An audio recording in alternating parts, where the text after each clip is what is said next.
Government graduate college Sabzazar में अमला नकल करवाते हुए रंगे हाथों पकड़ा गया। तालबा का कहना है कि अमले ने पैसों की डिमांड के इवज पेपर हल कराने की पेशकश की।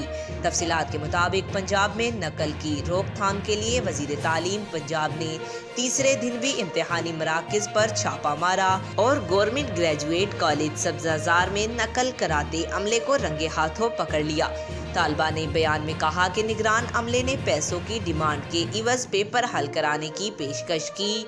अमला खुद आकर पर्चा हल कराने में मदद और पैसों की पेशकश कर रहा है और जबरदस्ती दूसरे उम्मीदवारों को नकल कराने का कहा जाता है। वजीर तालीम पंजाब राना सिकंदर हयात का कहना था कि मैट्रिक के बच्चों का इम्तिहान इंटर के इन्विजिलेटर्स ले रहे हैं। चेकिंग पर उम्मीदवारों के पर्चे भी आपस में तब्दील पाए गए। तालबा से 5 से 10 हजार रुपये मांगे जाते थे।